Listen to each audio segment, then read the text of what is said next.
Back in John 16, verse 20. Understand this about your sorrow. It is just seasonal. Notice what Jesus said in verse 20. I'm almost finished, by the way.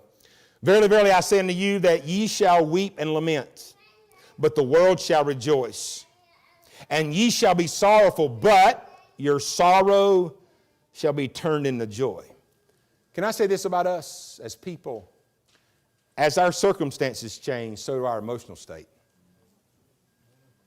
And Jesus told the disciples, He said, right now, emotionally, you boys are distraught. You're in despair. You're in sorrow. Matter of fact, it's not going to get better right now, it's going to get worse. He said, eventually, that sorrow will turn into weeping or lamenting. It's going to get bad.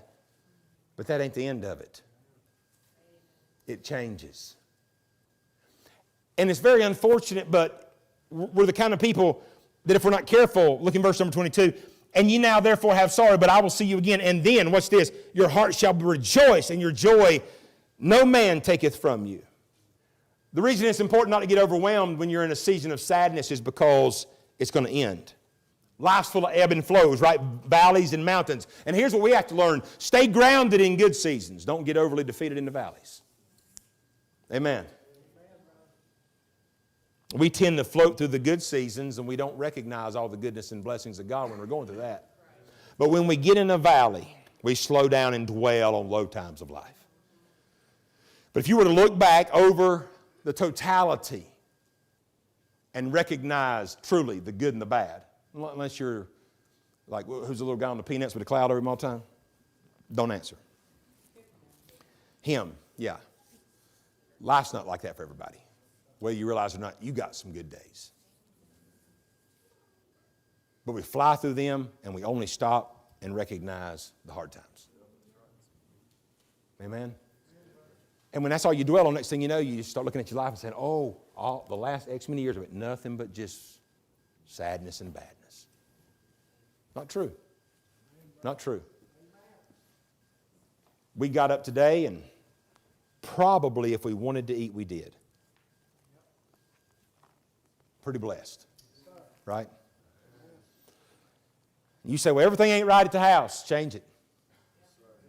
You're the only one that can. Well, them people over there, they got more. Who cares? They probably done something to get at you and I didn't. You say, somebody give it to them. Well, good for their grandparents and their parents in. They worked harder than mine and yours did, evidently. I don't know. Got a good break in life. I don't know. Don't make me start talking truth bombs now. I just know this, it ain't going to help me none instead of I look at that and be all wallowed in my stuff, you know. Or I could just say, you know what? People in third world countries today sleeping outside under thatch huts.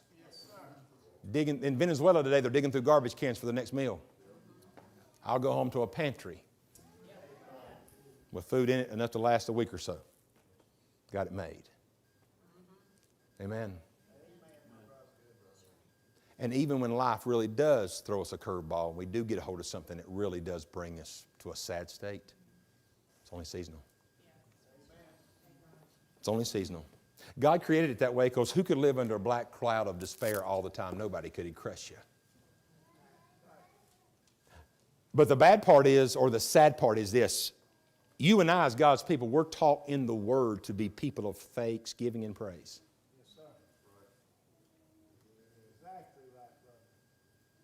You can tell what dominates our thoughts by what comes out of our mouth. Out of the abundance of the heart, the mouth speaks.